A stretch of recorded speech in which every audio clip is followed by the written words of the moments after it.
Yeah, what is that for again? Sorry. That's to be able send for to the the slides. slide person so that Okay. they can move ahead. But I'm last, so you can send that in a bit. Okay, I'll forward that to Madron.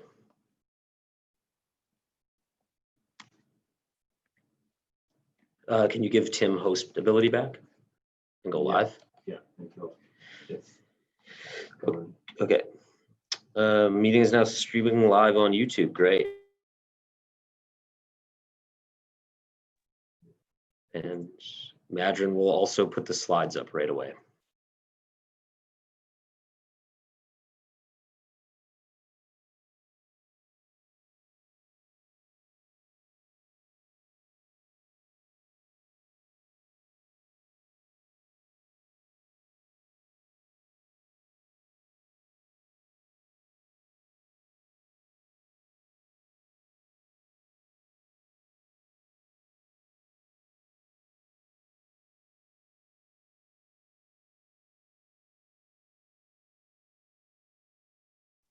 Okay, great. And we can let everyone in now once the slides are up. Can you make Madron a co-host? Madron is a co-host, yeah.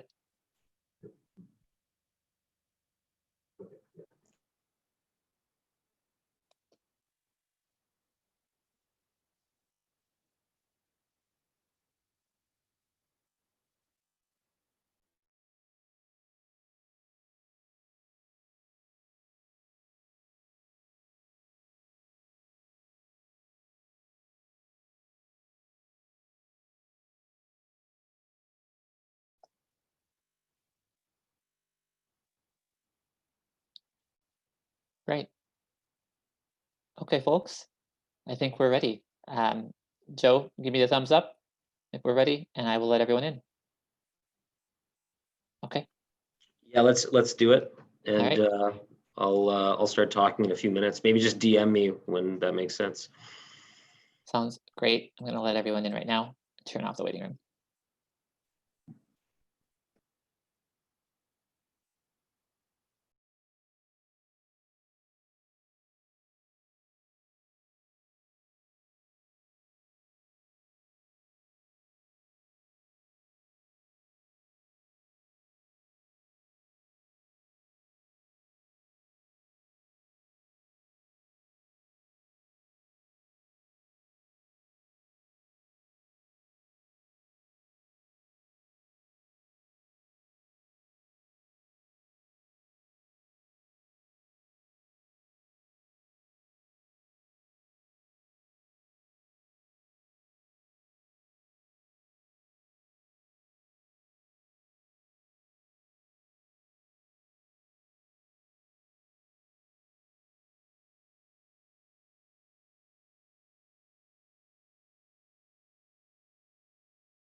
Hello, everyone. Welcome to the National Day of Action for Motion 46.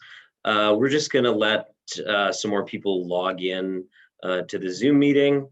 And if you're joining us from the YouTube live stream, hello. We're really excited to have you all with us today, and we'll get started in just a few minutes. So please, thank you for your patience and thank you for being here today.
Hi again, everybody. If you're just joining us, thank you for being here. We're going to wait a few more moments before we get started. And if you look in the chat, you will see a link to our Day of Action guide, which you can use to follow along today. There's links there to help you make sense of Zoom if you're having trouble, and also the agenda. So please make sure you've got the guide open, and we'll begin shortly.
Okay, everyone, thank you so much for being here today at the Motion 46 National Day of Action.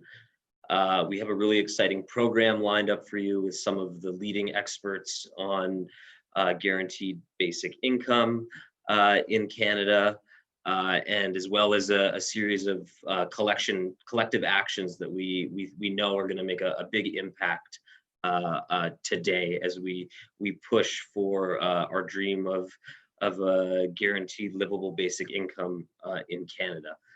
But before we jump in, I would like to welcome Grandma Geraldine Shingoose to the screen.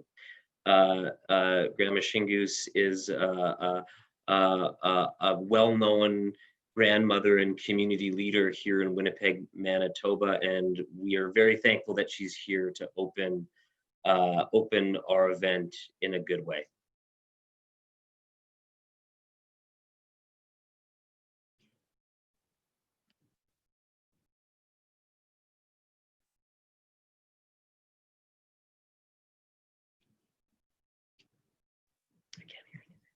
Good afternoon. My name is Geraldine Shingoose.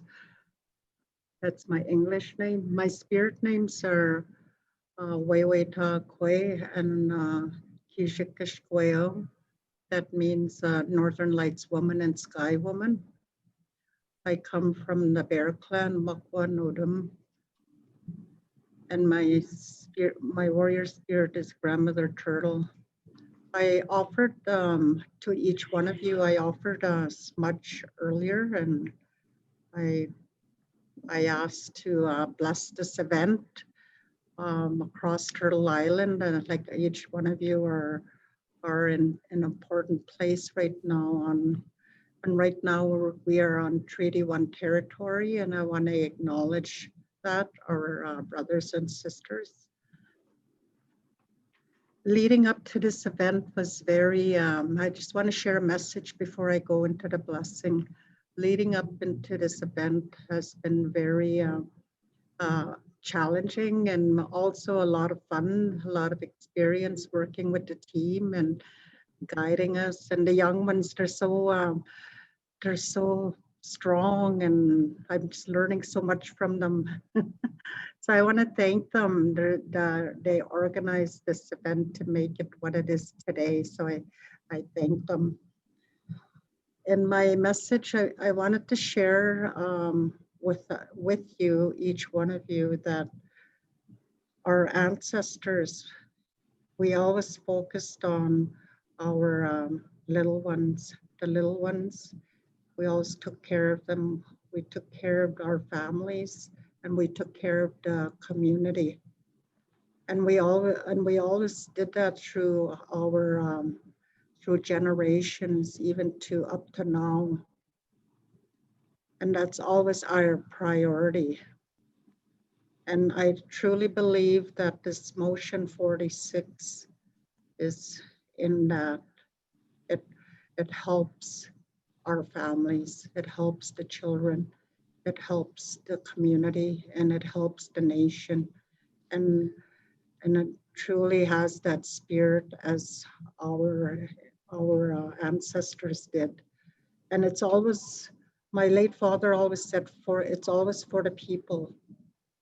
You know, whatever work you do, my girl, it's for the people. And I truly believe that this motion 46 is for the people. With that, I want to acknowledge our leader, Leah Gazan. She's inspired me in many ways, and I want to offer prayers. Wuju Shmantu Kishikashkoya Danishnakas Weweta Kwe Makwanudam. I come to you in prayer today, Creator, and I ask that you bless this event. It's a critical time right now, as you know, that we are in this COVID crisis. And I ask that you keep our people safe throughout this event. It's a trying time, and I ask the ancestors, the grandfathers, and the grandmothers to be with the families at this time. They're struggling. I ask that you be with them. But I also want to say Chimigwech to our ancestors for bringing us our youth. I pray that you take care of them. They bring us that inspiration, that energy, and they're so vibrant. I want to say Chimigwech for that. I want to offer prayers for the medicine that I use today, our sacred medicines, the gifts that were passed on to our people, that we need to utilize them in everything we do. I offer prayers for the people across Turtle Island. Right now, there's a lot of changes happening. Creator, we see climate change. Our Nokomis is hurting right now. I ask that you take care of her.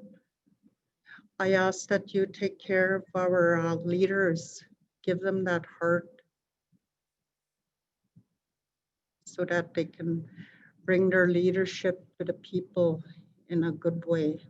And I pray that this motion goes through because it's for the betterment of our people, and it's always people first, Creator, as you always told us. So I say Chimigwech and Ego say thank you.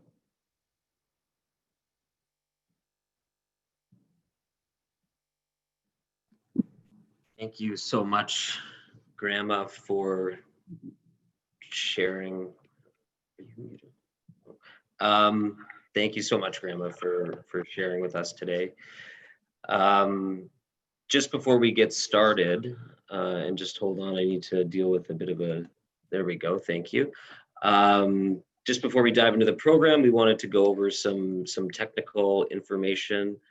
And it looks like, just go back over there maybe. Sorry, 1 second.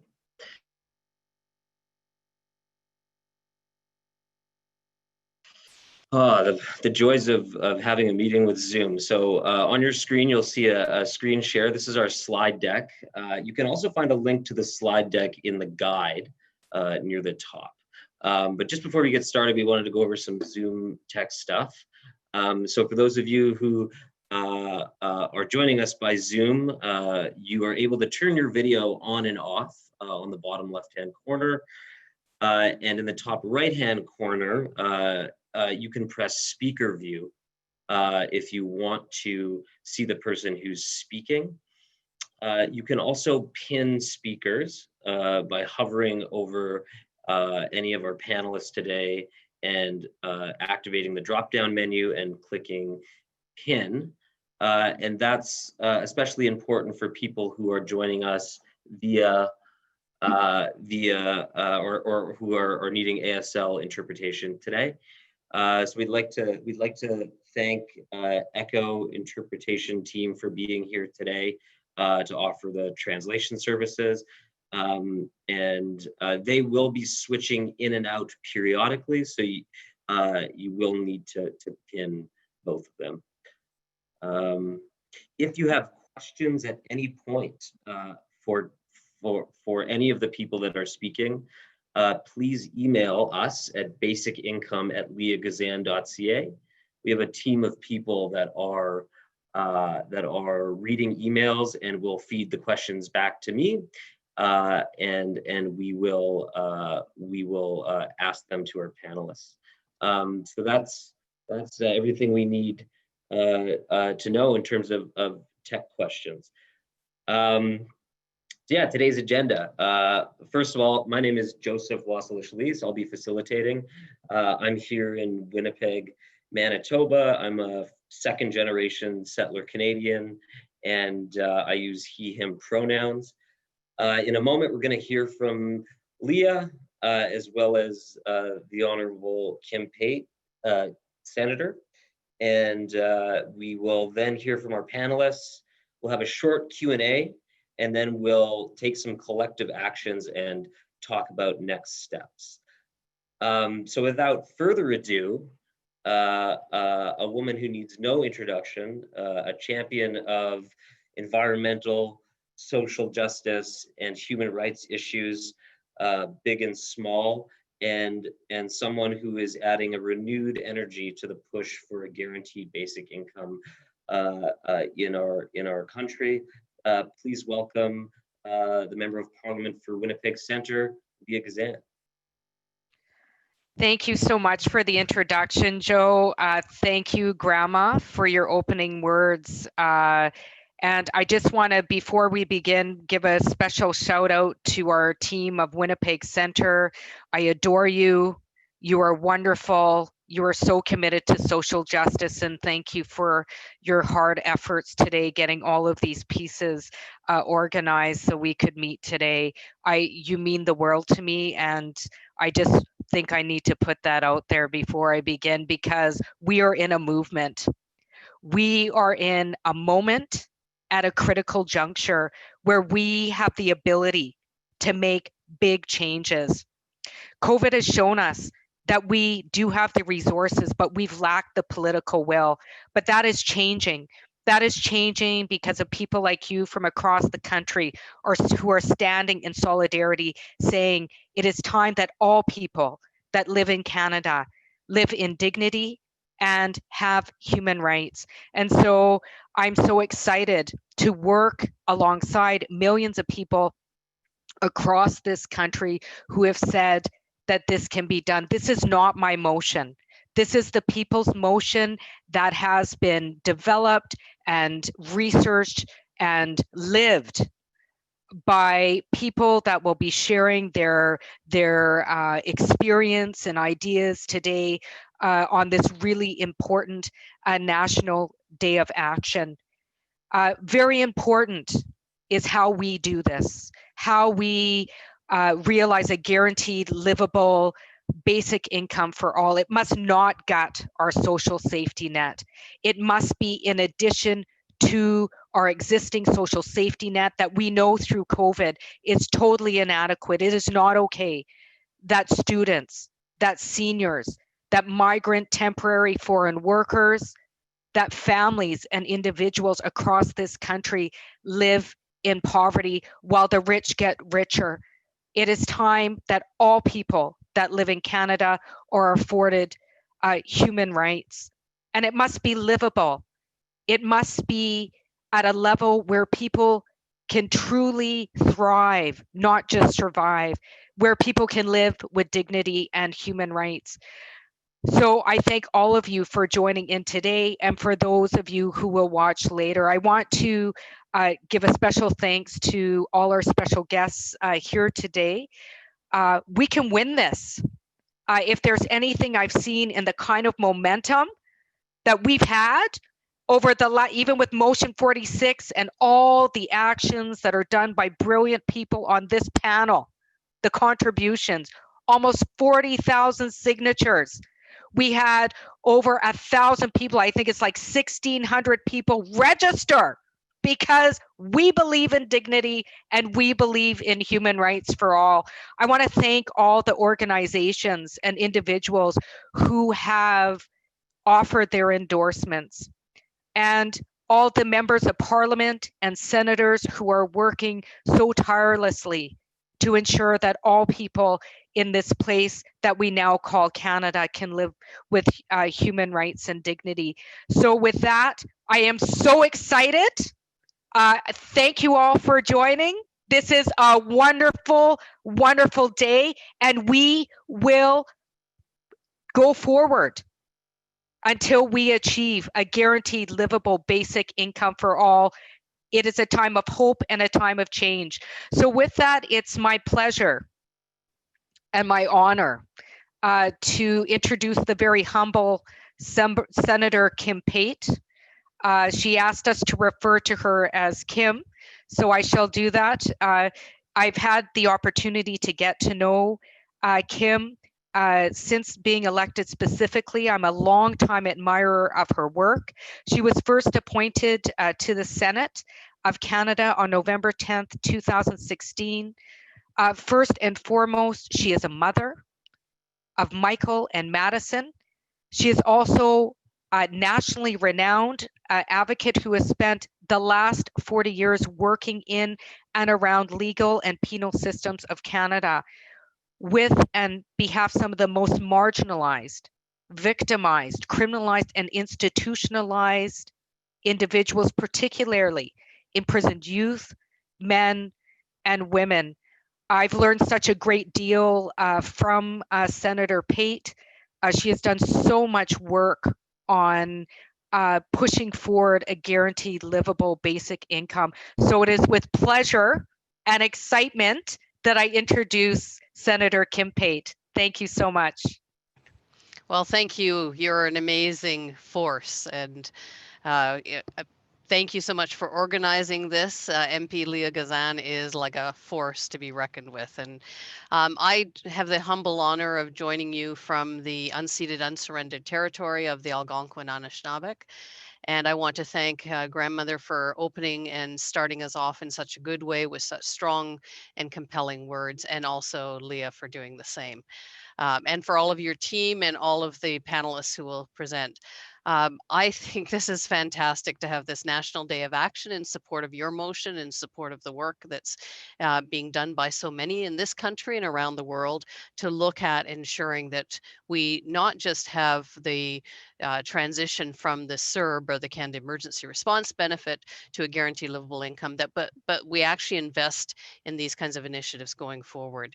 We know that the pandemic has created a very stark reality that has revealed the extent to which we are dealing with the inadequacies of our social, economic, and our health supposed safety nets, that they're not safety nets at all. And in fact, it's also revealed the racism, the sexism, and the ableism of those systems in terms of all of the people who are falling through, even as the patches have been put on this CERB, and the laudable efforts of the government, all members of the government, not just the governing party. So I think the work that we need to do now is to build on this. And it was part of the reason I came to the Senate, was to do this work. And I am very, very humbled to have 49 colleagues who signed on to a letter early on in this process to talk about the need to look at transitioning to a guaranteed livable income. We know that 50 years ago, one of the first Senate examinations of this was the Khloe report, where they recommended that we not just continue continually deal with the symptoms of poverty, but if we actually want to deal with poverty, we have to eradicate it. And one of the ways is to have a guaranteed livable income. So I don't, we already have some forms of it, as people know. We have it in the child benefit, we have it in guaranteed income supplement. And one of the initiatives that Canada dines out on internationally is Medicare and our old age pension program. Those were brought in by minority governments, the Pearson government, successive Pearson governments. And so I am so excited that this is the time for us to do this, to go forward, and the way to try and remedy this and combine a guaranteed livable income with childcare, with pharmacare, with dental care, with mental health care, with living wages, with benefits, with the types of supports that people need. And so I look forward to working with all of you, to hearing our panelists, and to working with all of you to go forward. And thank you to everybody for the work you all do to create a more equitable, just, and fair Canada and society, and one that is open to and recognizes the benefits and that we all gain, and the fact that we are a wealthy country, but we shouldn't be determining how well we're doing as a country by GDP alone. We should be looking at how we're doing in terms of the well-being of every single person in this country. So thank you very much, and take good care. Miigwech, merci, thank you, and I look forward to hearing from our panelists. Thank you so much, Kim and Leah. It's absolutely fabulous to see this type of leadership in both houses, in both the Senate and in Parliament. I just want to draw attention briefly to our list of endorsers and thank all of the organizations from coast to coast that have gotten behind this motion, and all of the MPs and senators who have supported the motion as well. If you're out there and you belong to a community organization or any sort of civil society organization that would like to support Motion 46, please email us at basicincome@leahgazan.ca. We want to keep growing this list and building the collective power needed to push this change through the House. So just wanted to make sure that we're all kind of on the same page with what we mean when we say GLBI. There are a lot of different models and approaches to basic income and to annual income. And I think our motion really makes clear that what we're asking for is a guaranteed livable basic income. It's about offering consistent support to people who need it. And importantly, as has been mentioned by both Leah and Kim, this is done without replacing other social services, without replacing other or eliminating other much needed supports, whether it's social housing or disability support. It's about leveling the economic playing field, strictly speaking, without limiting other supports that other portions of our populations need. And so I'll pass it off now to, yeah, you can go. I'll pass it off now to our panelists, but just before I do that, this would be a good moment if you're listening and haven't done so already. When we're done hearing from our panelists and after the Q&A, we're going to take a screenshot, and we're hoping that everybody can pull up a sign, which you can get at the you can see a link to that in the guide. And if you're able to print it, that's great. It can look like this, or it can be black and white, or you can bring it up on your phone. And if you don't want to hold a sign, you can just wave your hands. But we'll now introduce our first panelist, Sheila Regehr. Sheila is the chair of the Basic Income Canada Network, a retired federal public servant who's worked on income security policies, a former executive director of the National Council of Welfare, and co-author with Chandra Paswa of Basic Income, Some Policy Options for Canada. So welcome, Sheila.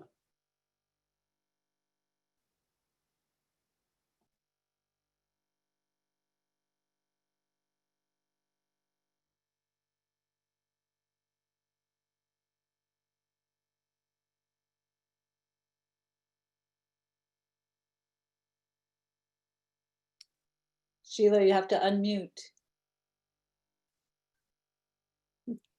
Sorry. My thanks to everyone, Leah, Kim, everybody for organizing this. But I also want to acknowledge I'm a lifer in this movement, and I've seen an awful lot of people and a lot of cumulative work in all sorts of different ways by so many people that have brought us to this moment, as Kim talks about. So I want to talk just a little bit about where we are at this moment in history. I'm a big believer in stars aligning. So we've been doing a lot of homework. There were many factors that have come together for this moment. I really wish that one of those stars hadn't been COVID, but it is. And I think the weaknesses that COVID has exposed allows us a portal for a basic income that otherwise would have been really difficult to contemplate.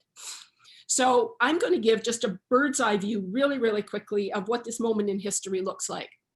So in 2008, when BICN was established, tax was a 4-letter word, austerity was the rule of the day, and life didn't look very good. So now basic income is out there everywhere. We're also hearing calls for tax reform. And that's really, really good news for basic income.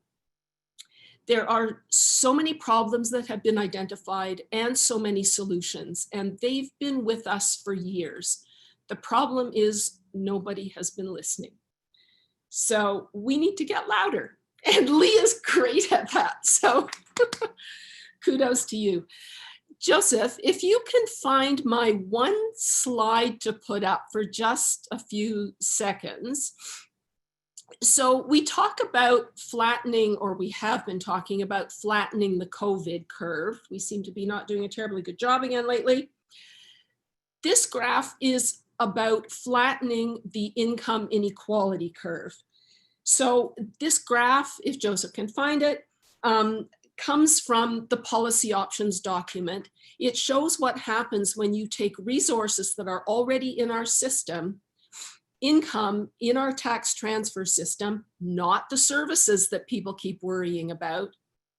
There's a curve on this graph that shows that if you redesign the money we've already got in the system, we can make life-altering change for people at the lower end of the income bracket,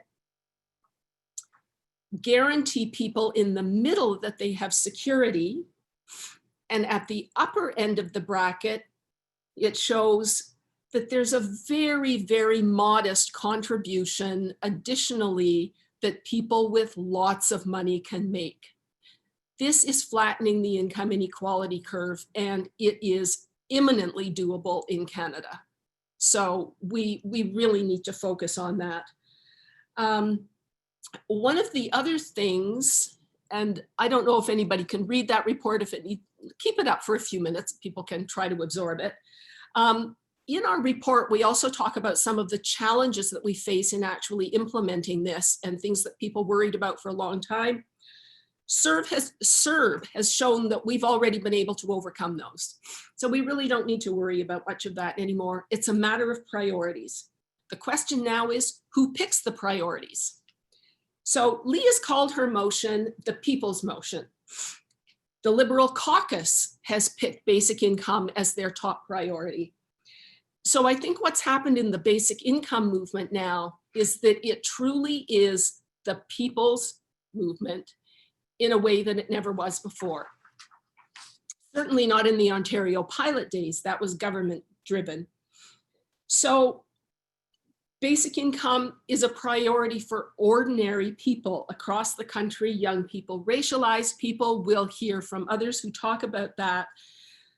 We need to see now that our leaders, to be leaders, need to listen, and their job now is to take that priority and work to make it happen. Thank you.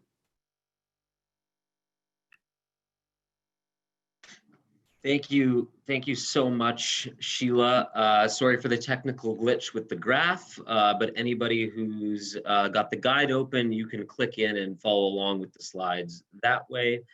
And we'll also follow up with an email to all of our participants today with this information.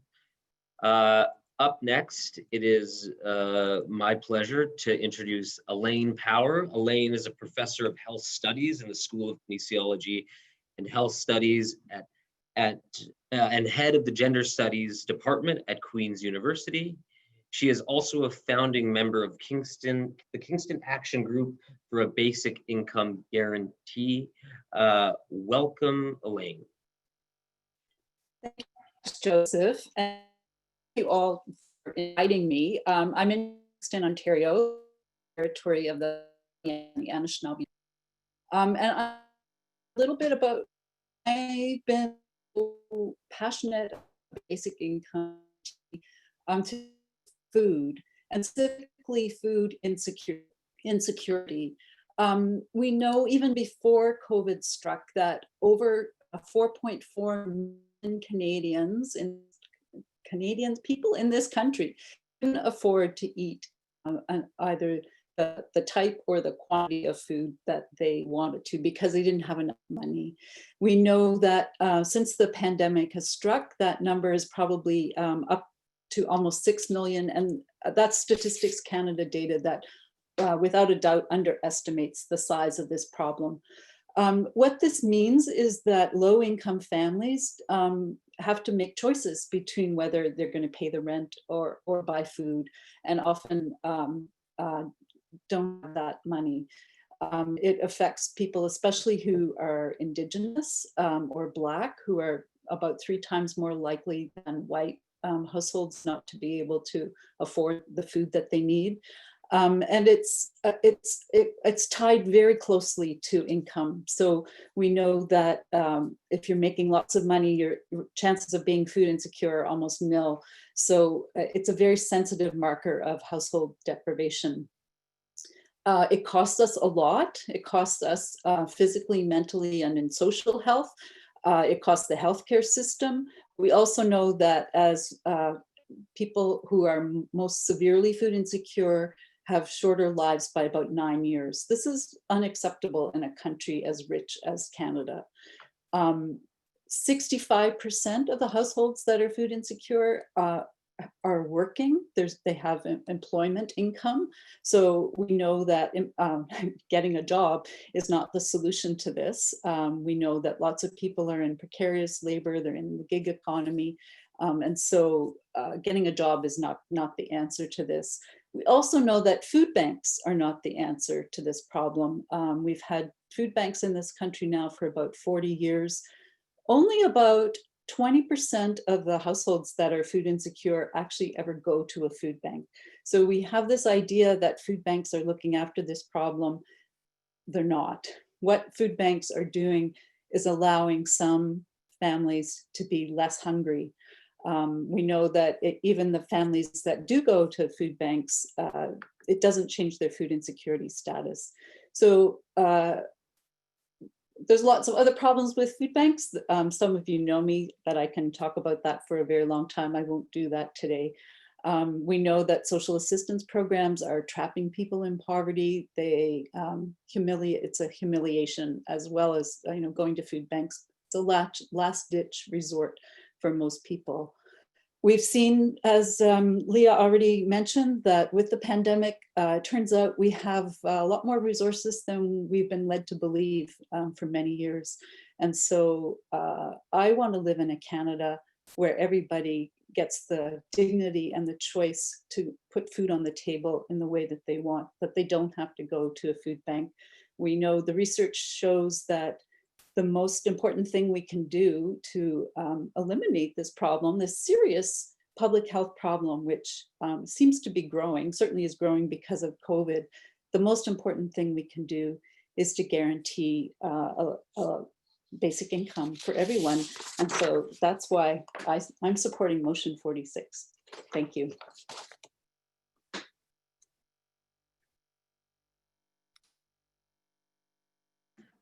Thank you so much, Elaine, for sharing your perspective and your wisdom, and as it relates to food insecurity and poverty. Up next, it is my pleasure to introduce Grand Chief Jerry Daniels, the Grand Chief of the Southern Chiefs Organization, representing 34 Anishinaabe and Dakota communities in Southern Manitoba. In January 2020, he was acclaimed for a second term, the first time a Grand Chief has run opposed in the Southern Chief Organization's history.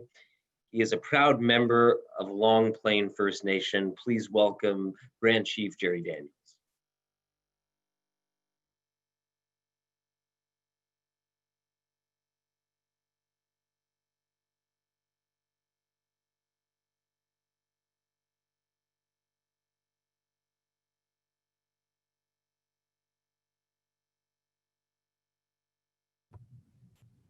Hello, can everyone hear me?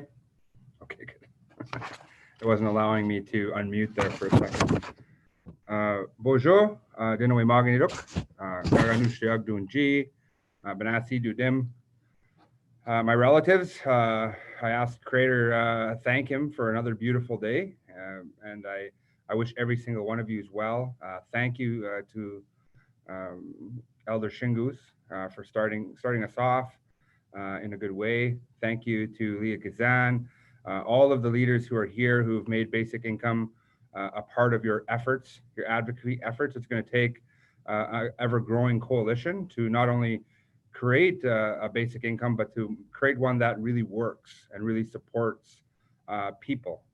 And I think we're all on the same page with that. Although we're not all together in the same place, we are all together on Turtle Island in this virtual meeting to talk about motion 46, a guaranteed livable income, and why it is so important.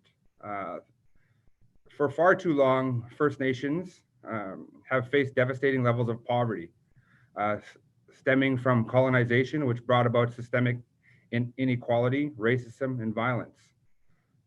The result, nothing less than economic apartheid. In the 2016 census, the income gap between First Nations peoples and non-First Nations Canadians stood at 33%. It increases when you account in other factors such as age, gender, and education. And now the COVID-19 pandemic is worsening existing inequalities. Last week, the City of Winnipeg's economists noted that the financial effects of COVID-19 could be felt for years to come. Backed by data from Stats Canada, the Chamber of Commerce, the Conference Board of Canada, and other sources, the report provided some specific impacts of the pandemic, and Indigenous peoples are harder hit than other Manitobans. For many First Nations people have lost precarious employment during the pandemic. These harsh economic realities have affected all aspects of our lives. And especially, I want to note the life expectancy, which is there's 11-year difference.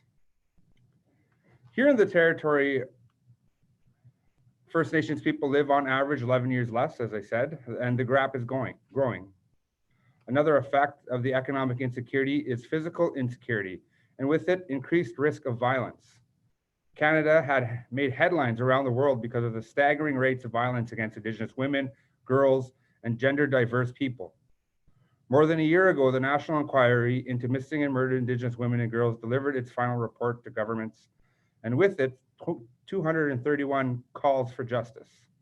The calls for justice are legal imperatives rooted in Canada's obligation under international and domestic human rights law. One of the calls, number 4.5, asks all governments to establish a guaranteed annual livable income for all Canadians, including Indigenous people, to meet social and economic needs. This guaranteed income would take into account diverse needs, realities, and geographic locations.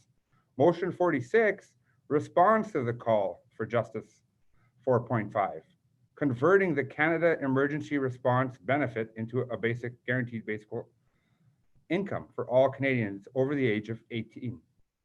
A basic livable income would go a long way to eradicating poverty and could begin to reduce the unacceptable levels of violence against Indigenous women, girls, and two-spirited people. Because a livable income provides options for those in dangerous situations. No one should ever be put in a high risk of danger or violence or a shortened life expectancy due to their economic circumstances. This is why the National Inquiry included a basic income, annual income in their calls for justice. And that is why motion 46 is so crucial. In 2020, in one of the wealthiest countries in the world, First Nations should not be enduring the highest rates of poverty and the lowest life expectancies. We should not be spending so much of our time and effort managing poverty. Guaranteeing a basic livable income would create a way to end poverty in Canada.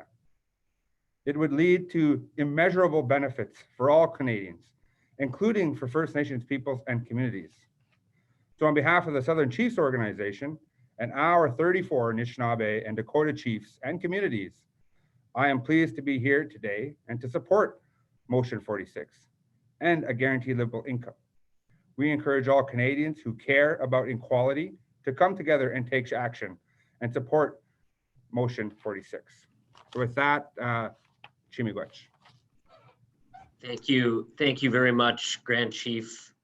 Up next, it's my pleasure to introduce Sarah Jama, who is a community organizer in Hamilton, Ontario, and the co-founder of the Disability Justice Network of Ontario. Thank you so much for being here with us today, Sarah.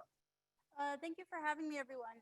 My name is Sarah, and I'm an organizer with the Disability Justice Network of Ontario, which is based out of Hamilton. So that's the territory of the Haudenosaunee and Anishinaabe people, governed by the Dish with One Spoon Wampum Agreement. At the Disability Justice Network of Ontario, we aim to build a just and accessible province wherein people with disabilities have personal and political agency and can build the power, capacity, and skills needed to hold people, communities, and institutions responsible for the spaces that they create. And that includes our government. And so a lot of people, especially since the pandemic started, have been shocked at the treatment of people with disabilities and how violent the government has been acting and responding in terms of the issues that people with disabilities are facing. But I'm here to kind of say that this is a new issue that people with disabilities are facing. We can see throughout history that our government, oftentimes liberal government, have failed again and again and again to address the needs of people with disabilities. I'm thinking about the Alberta Sterilization Act, where people with disabilities and Indigenous people were sterilized against their will, knowledge, or consent, or the Aurelia Asylum for the Feeble-Minded, which is based out of Ontario, where people with disabilities were taken from their homes and forced into institutions where they were sexually, physically, and emotionally abused, and often buried with no name, just a number. And that actual site of that institution is now the training site for provincial police in our province, which I don't think is a surprise. Even just yesterday, the Canadian Human Rights Commission put out a statement chastising our current government for failing to support people with disabilities financially during this pandemic. We can see throughout history, there's been a disregard for the life of people with disabilities. And in today's day and age, that same disregard is there. It's an embarrassment to our country. And it's the same government that did not legislate a Federal Accessibility Act until 2019. So none of this is a surprise. The fact that people are being left behind is not a surprise.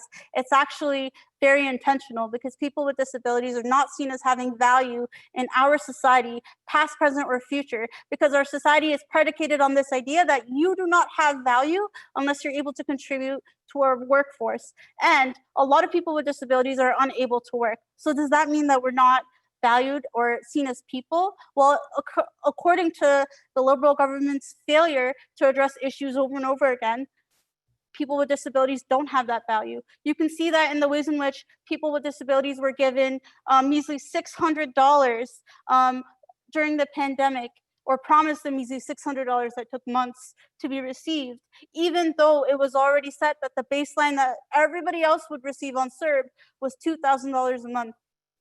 We know that across this country, people are legislated into poverty through social assistance rates that aren't even enough to pay rent or buy food or pay for medication. This is a disgrace to our country. This is modern day eugenics. And quite frankly, the idea that people with disabilities are applying to medically assisted suicide, and the fact that that was one of the discussion topics of the government, the Liberal government, without actually being able to address people's needs shows that the government is totally okay with people feeling pressured to kill themselves because there's no way out of this cycle of poverty that people are forced into, simply because not everybody is able to work, and those who are able to work struggle with accessing employment, and so many different barriers that have existed and continue to exist throughout our country and throughout our history, despite this pandemic. And so I think that a guaranteed livable income, though it's not the answer to everything, it's a mandatory step in order to show the people across this country that people with disabilities are valued in society, that we do want to build a society where people with disabilities fit and are able to freely exist, because that currently is not the case. I think our government needs to make sure that instead of providing lip service and going on constant apology tours, we're actually sitting down and addressing the issues that people with disabilities are bringing up over and over and over again, online, in person. It is time to show people in this country that people with disabilities should be put first. And that means moving forward on motion 46 and a guaranteed livable income. Thank you. Thank you so much, Sarah, for sharing the perspective of why this issue matters to the disability community in our country. I'll just take a moment here to remind everybody, and especially those watching on the YouTube stream, that if you have questions for our panelists, you can email them directly to basicincome@leahgazan.ca, and our team is going to organize those and get them back to me for the Q&A. Again, that's basicincome@leahgazan.ca. And now it's my pleasure to introduce Khloe Halpenny. Khloe was inspired to advocate for basic income after doing her master's research, interviewing participants in the Ontario Basic Income Pilot. Khloe is the co-founder and co-chair of the Basic Income Canada Youth Network. Thank you, Khloe, for being here today. Thank you so much, Joseph. And I do have slides if they're able to be put up. If not, I can talk forever, but I won't. Thank you so much for having me here today, and thank you so much, Leah Gazan, and your whole team for this amazing work and this amazing, really important work. As Joseph mentioned, I came to Basic Income through speaking with participants in the Ontario Basic Income Pilot for my master's research. I was not a basic income advocate before. After hearing again and again how a basic income fundamentally changed people's lives, it was really impossible not to be. So I'm here today really to share about sort of the youth case for basic income and why the Basic Income Canada Youth Network is advocating for a basic income, specifically because we know that it's incredibly important for youth's future in this country. The youth case for basic income is dynamic. It's multifaceted, but in short, we believe that a basic income would provide stability for young people to plan for and invest in their futures with less fear and uncertainty. We hear a lot about youth's futures and what is the future for youth, and really it's impossible to do that if you don't have the realm of making decisions and if you don't have the economic security to make those decisions. So for one, basic income would provide security for those who are multiply marginalized in the labor market and elsewhere. We know that the labor market isn't emancipatory, isn't empowering for everybody. This might include Indigenous, racialized, disabled, and queer and trans youth, as well as youth aging out of care. And basic income really provides that income floor to sort of circumvent, though not completely resolve, a lot of those challenges. We believe that basic income reimagines the relationship between paid labor and consumption, while also linking into climate justice, and also provides a foothold into housing and rental markets that feel increasingly out of youth's reach. We know, and I think if anyone knows young people in their lives, the prospect of renting and definitely not owning a house feels very out of scope for many people. Next slide. One slide back. We also believe that a basic income would allow learners to enter and remain in education with less stress. People shouldn't have to not go to school or drop out of post-secondary education because they can't afford to. Student debt was $28 billion for Canadian students in 2018. We already know that young people are disproportionately concentrated in precarious work, and that basic income challenges those exploitative working conditions and means that you don't need to be in an unsafe, underpaid job to be able to pay your rent and pay your bills. And finally, we know that basic income would provide income security for work that isn't recognized in the formal paid labor market. Young people are at the forefront of movements for decolonization, for climate justice, and these are often positions that aren't paid. So basic income would provide income security for youth who are involved in creative, entrepreneurial, voluntary activist, and caregiving pursuits. Finally, we're here to try to build a cohort of youth activists for basic income. There are a lot of young people in Canada who have the voting power and the passion and the energy to bring about change. There is recent public opinion research that shows highest levels of support for basic income among younger generations. We know that the younger that you are, the actually more likely you are to support a basic income. But we think that there's still a lot of opportunity for young people to be engaged in this, and we want to create that opportunity for youth to be in the basic income activism space. And I'm so grateful for this opportunity to sort of be creating that opportunity for youth. That's all I'm here to say today. If you just go to the next slide, if you would like to get involved with the Basic Income Canada Youth Network, we'd love to have you, and we're so happy to be here today and for the opportunity to speak and be here with all these other activists and amazing people across the country. So thank you. Great, thank you so much, Sarah. It's so important to have the youth perspective on this issue. And last but not least, our perspective panelists here, Craig Bergold, who will be talking about the importance of basic income, livable basic income guarantee for the arts community. Craig is a filmmaker and a volunteer team leader for Ontario Basic Income Network's Case for Basic Income and the Arts. He is the co-author of a public letter calling for basic income for all endorsed by unions representing 75,000 artists and writers, technicians, and performers. This campaign has received national and international attention. Please welcome Craig Bergold. Can you hear me? Okay, everybody, we're good. I would like to acknowledge that the land on which I'm speaking from in the city of Kingston, Ontario, is the traditional territory of the Haudenosaunee people, the people of the Longhouse, and the Anishinaabe people, the original people. And I pay my respect to the elders of these territories and to the custodians of the land today.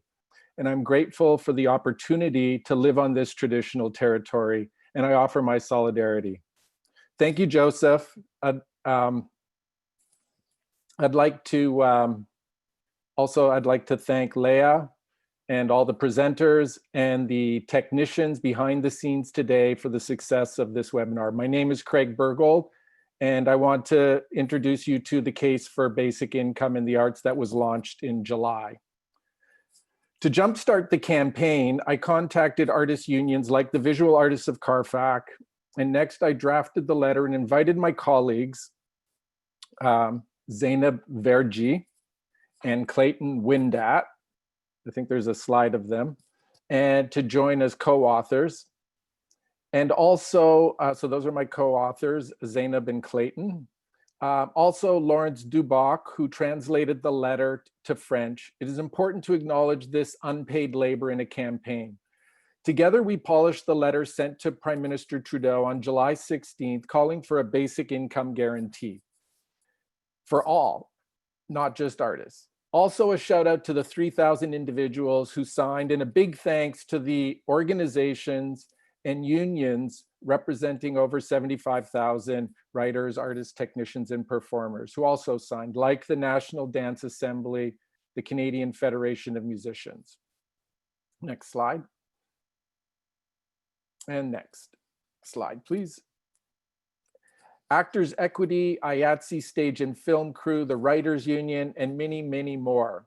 Artists have lived and worked precariously for decades. So when we approached these arts unions and artist organizations, it was an immediate interest, and many of them already had resolutions going forward.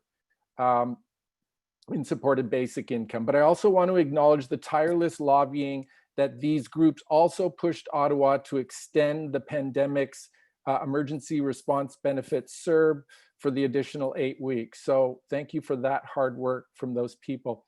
Our public letter campaign received a lot of attention and was even mentioned in the House of the Parliament question period, but there's so much more to be done in this campaign. And small groups of artists across the country are forming collectives. There's one in Calgary, there's one in Toronto that's being started, and I'm hearing of many more people joining together as artists to do events around basic income. But I want to tell you a story. My partner and I play this game. How many ways could you ruin a dramatic movie or a novel plot if we had a basic income? It's a fun activity. You should try it. So I'm going to demonstrate. So my partner said to me, she said, imagine all of the Jane Austen's feisty heroines. Imagine what they would have accomplished if they had a basic income and not had to chase after men for a livable income in those times. So I think we ruined the plot on that story. There would have been gloriously dignified and as independent as they would have wanted to be. Hey, never mind fictional heroines. Jane Austen might have written novels with even more saucy, independent women, my partner said. So I said, well, Mozart would have cleaned up his diet and not died due to the poor health, due to poverty. With a basic income, there might have been way more trippy Van Gogh paintings. Maybe Beethoven would have been able to afford proper medicine for his syphilis and not gone deaf. And maybe there would be 20 more symphonies. Ideally, it would be sweet to live in a place where dancers of all types make enough money. Dancers are the lowest paid arts, one of the lowest paid arts workers. Not only the ones who moonlight at clubs working as blue-collar welders in a gritty steel town while dreaming of going to dance school. But on a serious note, artists are the invisible driving force generating many jobs, especially in the service industry, and they form a large part of the economy, and we need to support that foundation. Look around, art and music is everywhere. You head to the LCBO to get some COVID lockdown supplies, and you're drawn to a nice label. Yep, thank the artist. Snazzy new electric car with beautiful shiny shape, designer.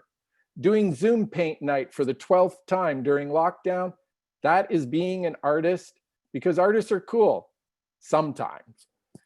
If we didn't have CERB, if we don't have a future basic income, many more aspects of our lives are in danger of becoming kind of Stephen Harper-like bland.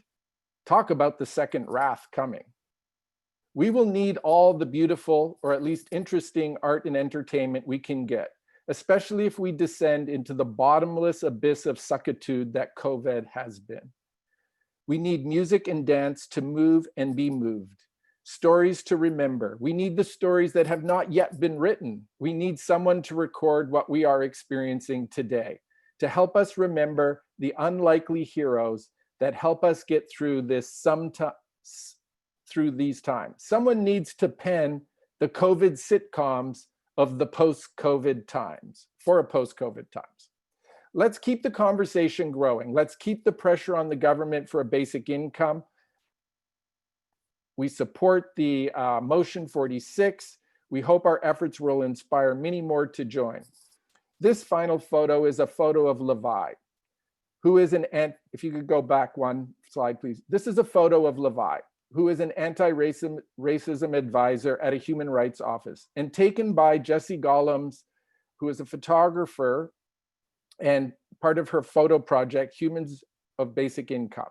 Jessie herself was an Ontario Basic Income pilot participant. The sign says, basic income is the way forward of taking care of each other and building a better, less stratified society. Redistribution is essential. Thank you, Megovich. You can follow me at Precarious Angel or use the hashtag Artists for Basic Income. Thank you so much for letting me participate today. Thank you, Craig, and thank you to all of our panelists who shared their perspective and their expertise from their various sectors today. I think the important takeaway, broadly speaking, here is that a guaranteed livable basic income is something that is important for many reasons and can affect many people's lives in different ways, which is why it's so important. So we've got a few minutes. We are running a little bit behind. I don't think that surprises anybody given the nature of Zoom meetings, but we do have a few minutes for questions. So I've got a list here that I'm looking at, thanks to our team who's been fielding questions in our inbox. Again, if you've got a question right now and you want to let us know, you can email basicincome@leahgazan.ca, and we'll continue to field those. Our first question, I think I'm going to go to Sheila Regehr, who's got sort of the nuts and bolts on the economics of these things. And so Sheila, we'll unmute you in a moment, but there are a couple questions coming in along the lines of how much will this cost taxpayers, and how do we fund it, and how do we fund it without cutting other existing social programming and services? Thanks very much. It's a great question, and it's one that comes up a lot. So the how much, the graph that I showed earlier, that model of a basic income guarantee, which is the kind of thing that we're recommending, that one was $22,000 a year for a person, adjusted for a couple. That came in at about $134 billion. And through the tax transfer system, so you don't need social assistance income anymore because this is much higher than anyone would get on social assistance. If you redesign other tax transfer programs like non-refundable tax credits that do no good at all to anybody who has income, and then you take a whole lot of tax breaks that go to very, very wealthy people who really don't need the help that much. We found 136 billion. So we actually had a little bit of spare change left over. We designed other models in different ways. They all come out looking like this.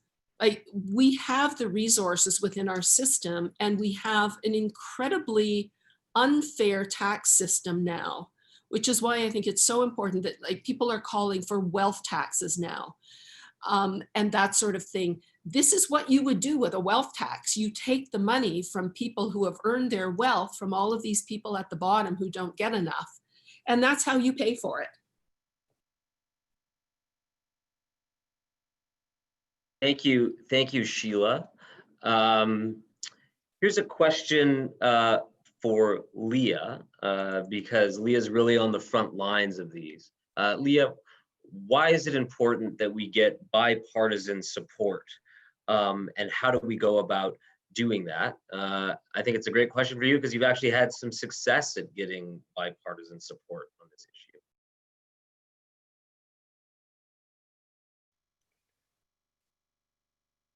Just a second, Leah, we got to unmute you. Yeah, thank you very much for that question. And I'm very happy to report we actually have support across all party lines, and also support, as Senator Kim Pate indicated on the Senate.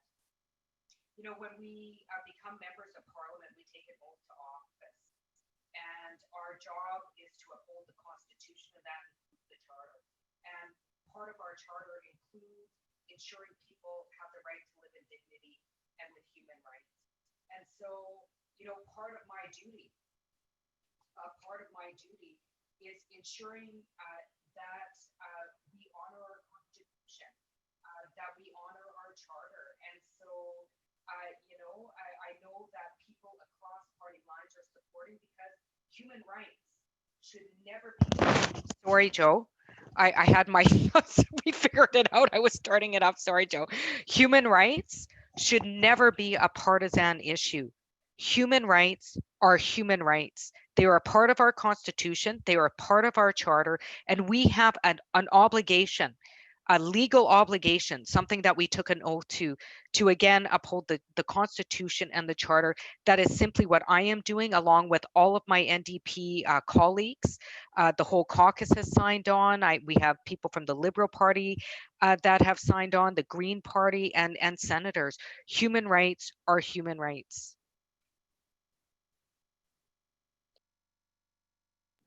Thanks, Leah. So here's one for Grand Chief Jerry Daniels. You mentioned this in your remarks, but I'm wondering if you can say a little bit more about the missing and murdered Indigenous women and girls inquiry, and the fact that a basic income guarantee was listed as one of the recommendations. If you could maybe speak to that, or the significance of that from your experience.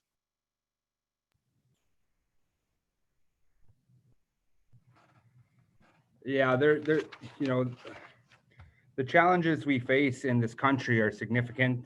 Deeply, colonial roots are involved.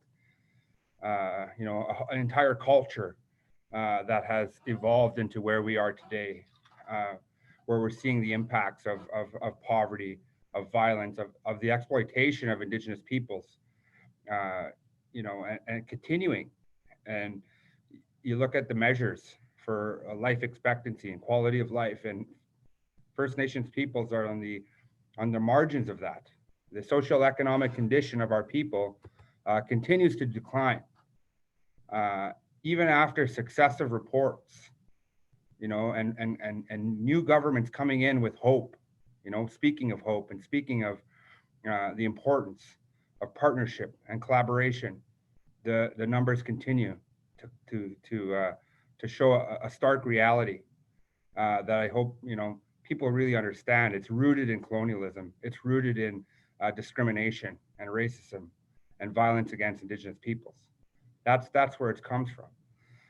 Society really needs to understand what it means to look after one another, you know, and a basic income is really a part of that. You know, we were organized in such a way where we didn't leave anyone out. That was the governance structure of Anishinaabe people. That's how we conducted ourselves. The rights that you see guaranteed in our treaties are reflective of the values of our society. Had First Nations governed, those guarantees on health, on education, would have been extended to our family, because everyone is part of the circle. It's a holistic view of our relations. And so when I think of the inquiry, you know, it's important that it's a part of an evolving discussion and understanding, broad understanding, our hope for public policy when it comes to Indigenous people, to our missing and murdered Indigenous women and girls and diverse peoples. And so we echo the calls to action. We are here as a partner who not only voices our support, but also stands shoulder to shoulder with every single person who is advocating for a better outcome for our people. And a basic livable income at this moment just makes sense. It makes sense to do that now, you know, and structure it in a way, because I know that it's not all about, you know, just giving money out. It's also about how do you incentivize people's ability to want to grow as an individual, as an artistic individual, you know, in whatever way that you feel you desire. Those opportunities should be made available, but you shouldn't do it while struggling. Like, you shouldn't struggle. You should be guaranteed basic, shelter, you know, and you should be able to have access to food. You know, this is the basic livable experience. Children should not be living in poverty. And so we have to get that out of the way. And this is, I think, very significant. part of that. And so we're happy to work with, and I'm glad that we see it from other levels, other parties within government. Great. Thank you so much, Grand Chief Jerry Daniels. That's a very informative and important answer to a very important part of the basic income puzzle. We've got time for two more quick questions. I'm going to give one to Craig Bergold and one to Senator Kim Pate. And if each of you can answer in a minute or less, that would be great. And then we can get on to the exciting action-taking part of today's event. So Craig, answer for you, I think, or a question for you. I think one of the myths that we hear kind of often around dinner table conversations and elsewhere in the community is this idea that a basic income guarantee or a livable basic income guarantee will make people lazy or reduce kind of the incentive to work. So I'm just wondering if you can maybe field that one for us. Great. Yeah, so that is a popular myth and a popular misunderstanding about basic income, which in fact has been proven false in almost every basic income pilot project around the world, starting with the Manitoba 1970s MINCOM, which clearly showed that, well, at that time there was no maternity benefits, but it showed that more women were able to use the maternity benefits, more teenage boys went to school. So there was no, in Evelyn Forget's work on the MINCOM, nothing came across. In fact, the opposite was found to be true, which is that people became more incentivized to take care of their lives. This was also found to be true in the 2012 India pilot. It was a rural pilot program done by the Self-Employed Women's Association with the Indian state.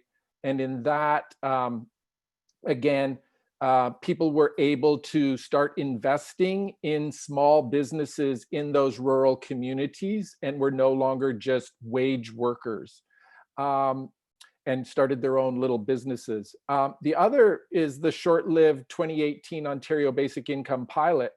I mean, Jessie Gollum was the pilot participant herself. We saw some of her photographs, but it was shown there as well that many people, it relieved the stress, the anxiety, the health issues. And when those things were taken away, it allowed them to organize their lives in ways that were more positive and gave them agency. So I hope that answers the question. Yeah, that's really great, Craig. We appreciate that response. And lastly, I know there's other questions out there, but we're out of time. A question for Senator Kim Pate, hoping that you can speak to the idea of how when we invest in basic income guarantee, we can actually see a reduction in the cost of other social programs and the burden on things like mental health and healthcare and other such programs. Mm-hmm. And just before I do that, I wanted to point out, I was trying to figure out, but I'm such a techno-twit, I couldn't get the links up, that we have a podcast appointed where the commissioners for Missing and Murdered Indigenous Women Inquiry, President Nathan Obed, as well as Murray Sinclair and Nigan Sinclair have all been interviewed about the impact, particularly for Indigenous people. So I encourage you to listen to that. And I think Emily, who's the brains in our operation, is trying to get that to you, Joseph, so you can post it for people to see. But, we have had criminally low social assistance rates in this country for far too long, for decades. And it has created a whole group of people who, can't afford the food they need, as we've heard, can't afford the medicine they need, as we know, can't afford to basically deal with basic living issues that cause their health to be at risk. So we know from Dr. Evelyn Forget's work and Sheila's work and other people's work that the long-term impact will be not just a reduction in the use and the need for some of those initiatives. Hopefully we can eliminate food banks altogether, again, in this country, and would actually see a reduction in the costs of healthcare, criminal legal costs, because we know that 80% of the people in prison are there because they're dealing with poverty related issues. We know that the majority of people going to emergency rooms, and how Dr. Evelyn Forget got involved in this was, they're there for basically emergency issues, but for health conditions that had they had adequate care, health care, had they had adequate food, drinkable water, all the supports, they wouldn't have, their health care issues would never have come to the crisis of needing emergency care. So we see all of those cost savings as well. And likely more, as Craig has just indicated, more people being in a position to do paid or unpaid work. I can't tell you how many people have contacted me during this time who wanted to take care of their children, their family members who had disabilities, their elderly parents, but couldn't do that because that wasn't considered paid work before, or they were doing it and they couldn't get compensation under CERB for it. And so, we need to be looking at all of these kinds of ways that enrich our communities, our country, and all of us really, if we really engage in looking at taking care of people who take care of others. And we've seen that with the front line workers as well, and to really invest in,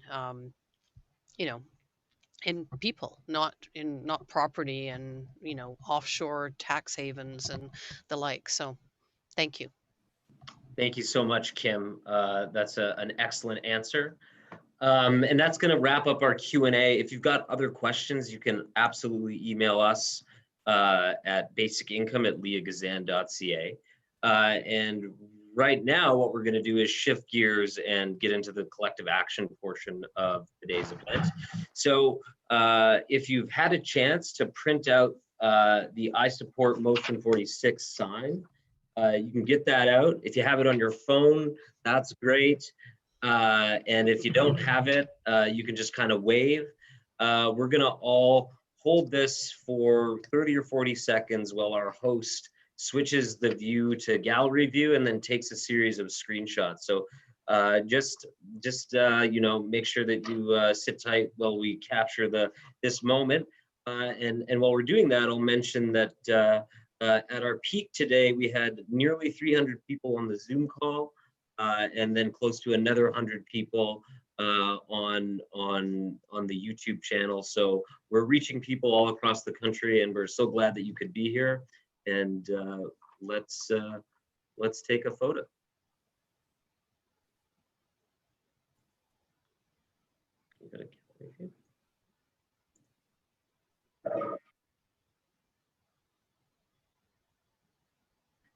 And Tim, maybe just send me a message when we're done here.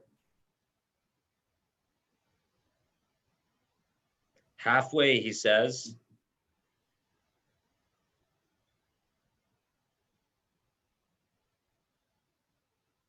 And yes, that's great. If you're not comfortable with having your photo shared online, you can just mute your video, and we'll black out any names that are appearing on the screen before we post this photo.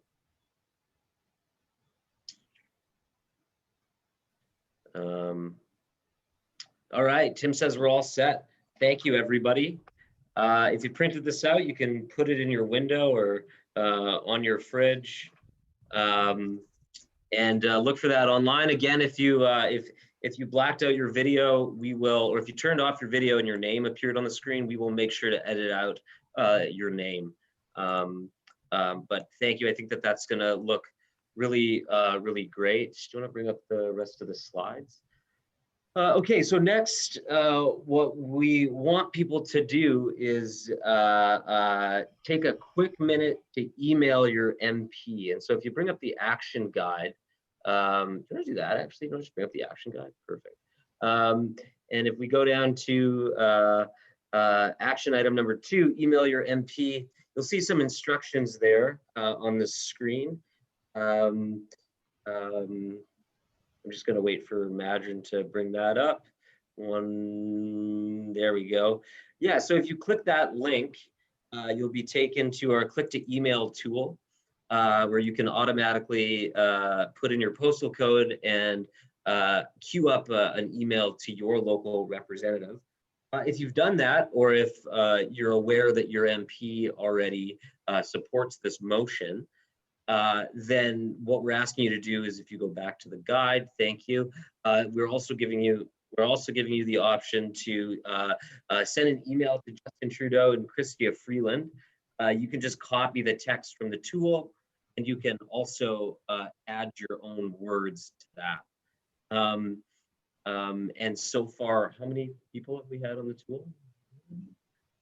So far, we've had over 1,500 people send emails to their MP. And so we're really hoping that we can boost that with today's day of action. And you can see the sort of step 1, 2, 3 guide. So take a quick minute to do that, and then we will move on to our next action item.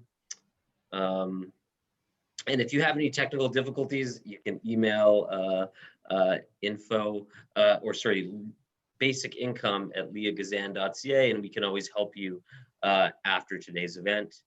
And we will be sharing these calls to action in an email and on social media today. So let's go to the next call to action on our guide as well. You can just scroll down on the guide. We want to do a big social media blast today. So if you're on the guide, we're hoping that you can download the image that you see there. You'll notice it looks very similar to the sign, except it says, "I support motion 46 because."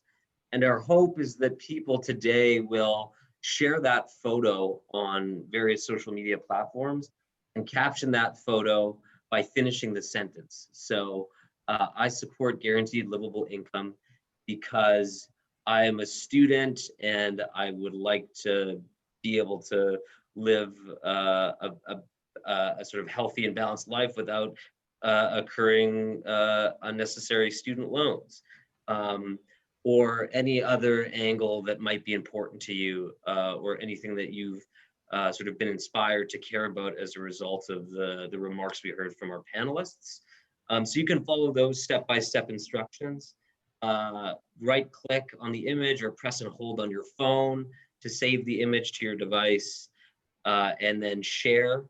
And if you go to item 3 under this one, you'll see that we've got a couple hashtags that we're hoping you'll use.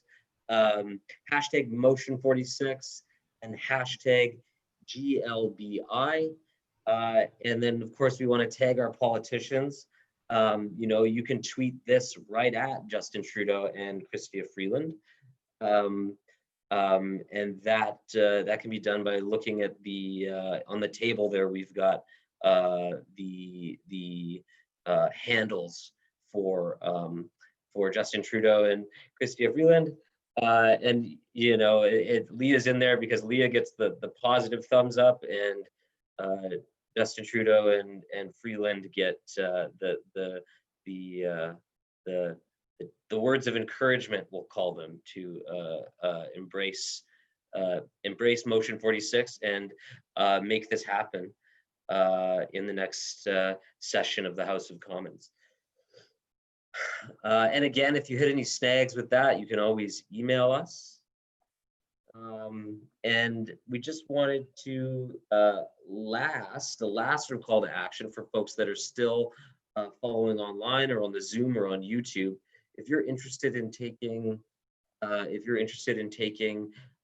more steps with our campaign, at the very bottom of the guide, you can fill out this form. Get more involved with the Motion 46 campaign. We ask you some basic contact information, and some of the asks that we're looking for people to commit to are participating in a Motion 46 phone bank, which is something that we may consider doing down the line if we need to mobilize on a wide-scale basis. We also are looking for people who want to organize meetings with their local MPs to talk about Motion 46.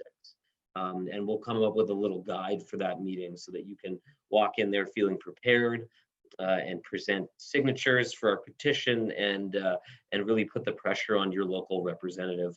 And if there's if you are interested in hosting an event like this, but for your local community or for an organization or group that you're a part of, you can check that box and we'll get in touch with you and help you host your own event. And then there's also a spot there where you can talk about any questions or other suggestions or ideas that you have for our Guaranteed Livable Basic Income campaign. I'm gonna pause there and let folks digest that. If any of our panelists have any final remarks that they want to make, they could maybe just direct message me in the chat and we can unmute you. And if not, then maybe we'll ask Leah to wrap us up here. And I'll just say again, thank you so much for being part of today's event and for bearing with us as we navigate the technical complexities of the Zoom world. I, as an organizer, am feeling very inspired to continue working on this issue into the fall. And I'm very optimistic that we can make real change happen when it comes to basic income. I'm seeing one comment about French translation. We are in the process of translating our entire website to French, so that will be happening soon. So thank you for pointing that out. And I'm going to turn it over to Leah to bring this event to a close. And thank you everybody for being here today. Thank you, everybody, for joining us today. It was so inspiring. And just a very short aside, you know, when I decided to pursue becoming a member of Parliament this past election, I was inspired because I'm a long time participant of the movement. And I believe in people and I believe in the movement. And I have experienced in my lifetime how people and movements can push the agenda of governments. And for that, and for all of you who have joined us today or later on, who will watch this later on, I just want to say thank you for joining the movement. We need to keep, I've been saying, this movement needs to keep moving. This is our motion. This is the people's motion, and we have the power to push this forward. So I want to thank all of you for joining us today, our wonderful and certainly acclaimed panelists.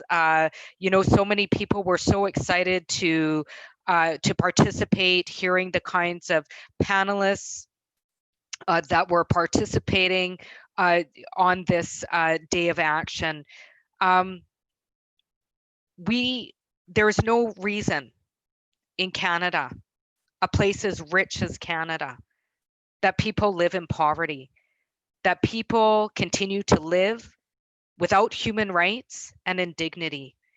And if there's anything I've seen just by putting this motion forward, by movements of the past, and so many people who have spent a lifetime fighting for this, that now is the time to ensure a livable, guaranteed basic income for all that does not gut our social safety net, but in fact builds on it so that people can truly thrive. So I thank you all for being here today. I'm so excited to continue working on this. I'm certainly committed, and we will realize a place where people don't have to live in poverty. So thank you so much. I'll hand it over to Grandma Shingoose just to close it off. Thank you so much, everybody. Thank you.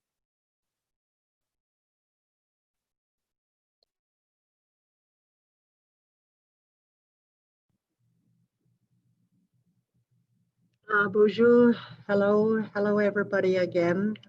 I'm just so excited and happy, and just happy that I seen all of you, each one of you here today. And I just want to offer a blessing, a prayer here right now. I say Chimigwech to Creator and to our ancestors, our grandfathers and our grandmothers in the four directions. And to Nokomis, our Mother Earth, without her we wouldn't be here. And to our spirit helpers, each one of us carry that spirit helper and spirit guide. I say Chimigwech to them, all our 7 ancestors, because they're the ones that bring us that love and that compassion and that faith in our belief in caring for people, because they care for us, for each one of us. So I say Chimigwech and to each one of you, and to the organizers. I cannot express my I wanted to express my gratitude and my love for all your hard work. Thank you, Egose, and to all the speakers, miigwech. Thank you.